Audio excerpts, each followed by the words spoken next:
Apakah sebetulnya UU ITE sendiri sekarang ini apakah memang perlu direvisi?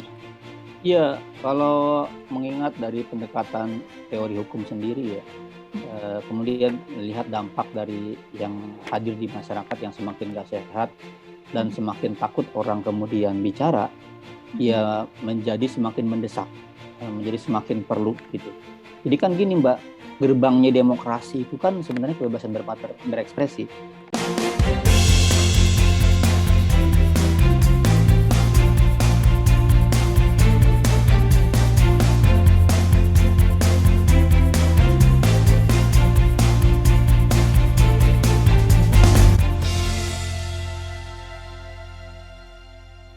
Halo Smart Viewers, Anda kembali menyaksikan Perspektif bersama saya Viana Anindita.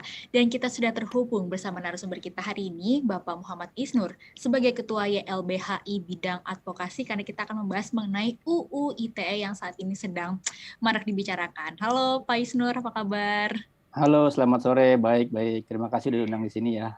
Kita juga terima kasih Pak sudah menyempatkan waktunya untuk berbincang-bincang bersama kami di BINUS TV di program Perspektif. Oke, ini sekarang lagi ngebahas banyak banget di mana-mana tentang UU ITE setelah mungkin Presiden Jokowi pada saat itu sempat meminta dikritik ya, namun udah mulai tuh keluar nih gimana nih kalau misalnya dikritik, kena nggak nih UU ITE gitu. Nah kalau misalkan boleh nggak sih sebelum jauh kita ngebahas tentang pernyataan Presiden Jokowi pada saat itu, sebetulnya boleh nggak sih diberikan sedikit gambaran tentang ruang lingkup UU ITE secara mendasar itu seperti apa? Jadi kalau kita baca ya, sejak awal Undang-Undang ITE ini dibuat untuk menghadapi tantangan beberapa kebutuhan elektronik. Paling besarnya itu terkait misalnya dokumen dan tanda tangan gitu ya, terus kemudian sertifikasi dan juga termasuk usaha-usaha sistem elektronik. Itu di situ tuh sebenarnya cakupan-cakupannya. Kalau kita baca jadi transaksinya, dokumennya, tanda tangan, sertifikasi, tujuannya di sana. Kalau kita baca pembagian-pembagian, kemudian penjelasan, termasuk dulu kenapa diperlukan undang-undang ini. Gitu. Jadi kalau kita baca awalnya ke arah sana, maka kalau kita baca di awal tuh di atas bab-babnya ya bab dokumen elektronik, tanda tangan elektronik, transaksi elektronik, sertifikasi elektronik gitu. Tapi di ujung, di bagian, biasanya kalau di undang-undang itu ada bagian tertentu, di bagian yang terakhir, perbuatan yang dilarang. Nah, di situ ada kemudian menyelip pasal-pasal tentang tanpa sengaja distribusi, transmisi, atau kemudian membuat aksesnya yang memuat penghinaan dan pencemaran nama baik. Itu yang 27 ayat 3 ini yang tiba-tiba kok nyelip pasal begini gitu. Terus misalnya di 28 juga tiba-tiba ada muncul setiap orang yang dengan sengaja tanpa hak menyebarkan informasi yang ditujukan kepada menimbulkan rasa kebencian berdasarkan sara.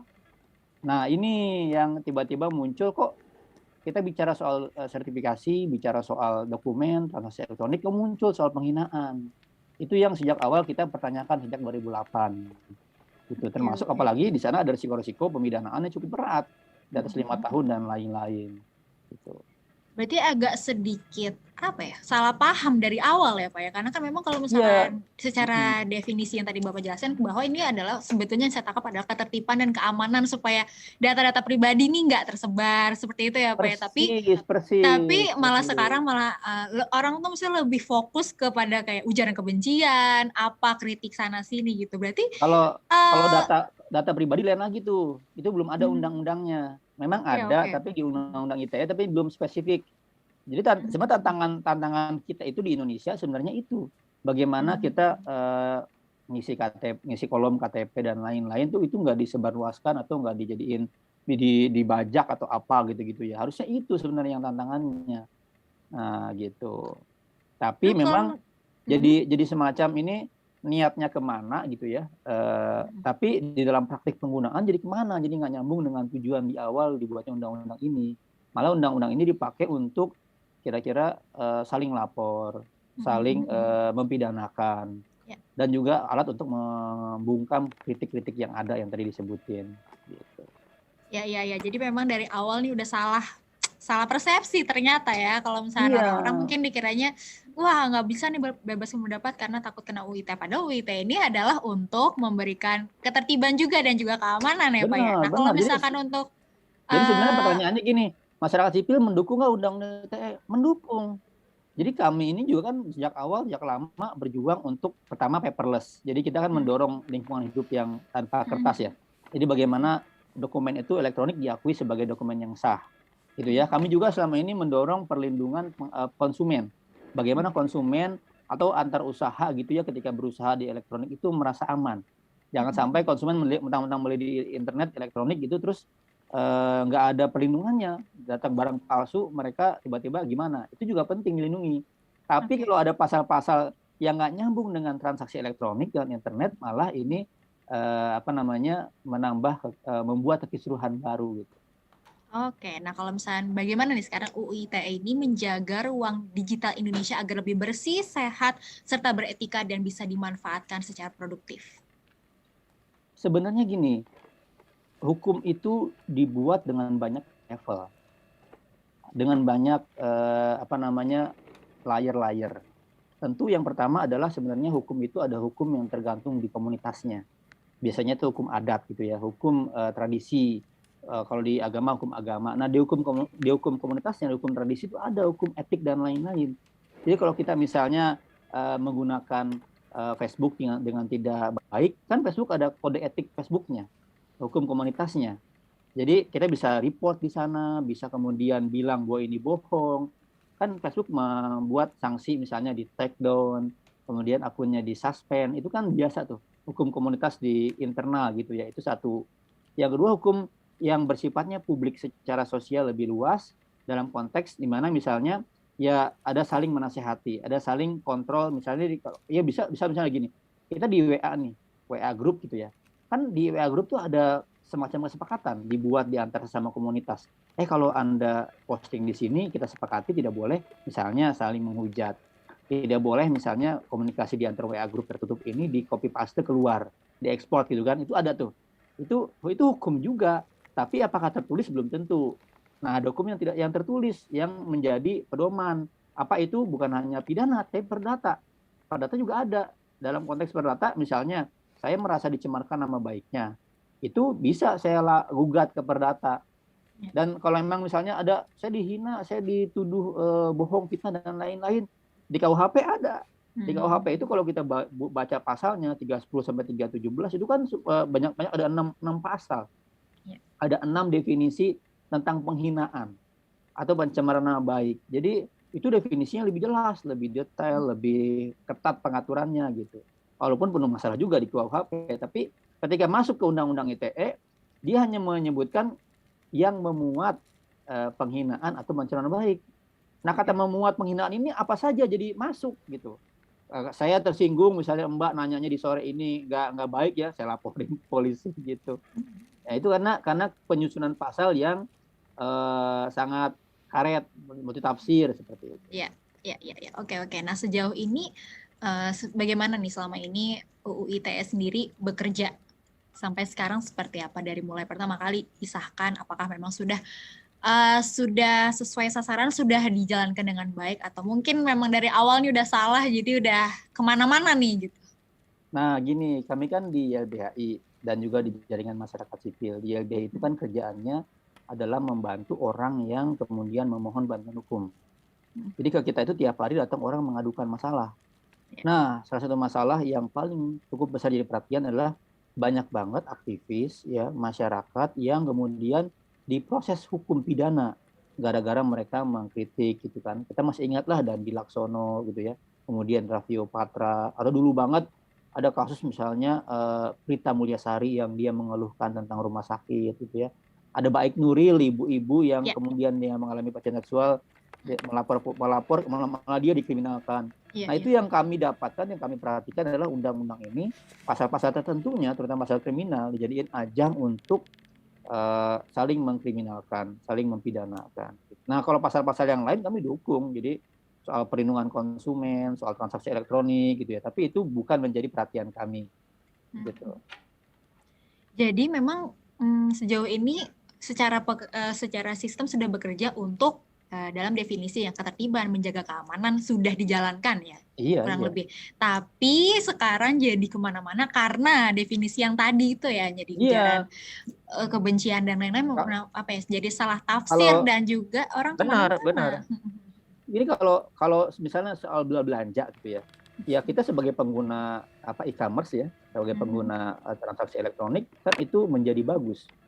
Menjadi kemudian itu diakui sebagai transaksi yang sah di negara ini, ya kan, makanya berkembanglah banyak e-commerce gitu ya. Kemudian kita sering tuh biasa banget dikirim undangan sekarang melalui WA gitu ya, atau melalui email atau apa, itu kan gimana?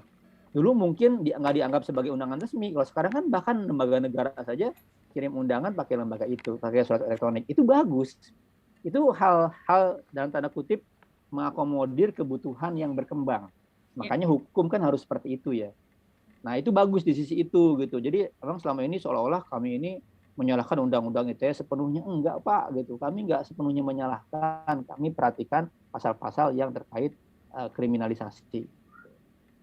Oke, nah kalau misalnya tadi juga kita sempat disebutkan oleh Bapak Isnur, kalau misalnya ada beberapa pasal yang Pak Karet dan juga menimbulkan multitafsir, seperti apa tuh Pak kejanggalan-kejanggalannya? Misalnya yang ada catatan kami itu ada 9 pasal. Dari mulai 26 ayat 3, kemudian 27 ayat 1, 27 ayat 3, ini 27 ayat 3 ini paling sering dijadiin untuk mempidanakan. Bunyinya gini, setiap orang yang dengan sengaja dan tanpa hak mendistribusikan dan atau mentransmisikan dan atau membuat dapat diaksesnya informasi elektronik dan atau dokumen elektronik yang memiliki muatan penghinaan dan atau pencemaran nama baik. Nah ini yang paling sering banget jadi karet gitu. Kemudian 28 ayat 2 ini juga sama karena dipakai untuk merepresi kelompok minoritas. Kita masih ingat Mas Darto ya, dia pejuang KBB menyuarakan ada gereja di Sumbar yang nggak bisa Natalan, dia malah dikriminalkan, dilaporin dengan tuduhan pencemaran kebencian gitu. Padahal dia sedang membela kelompok gereja yang tidak bisa melakukan Natal gitu. 28 ayat 2. Kemudian ada pasal 29 ini ancaman kekerasan.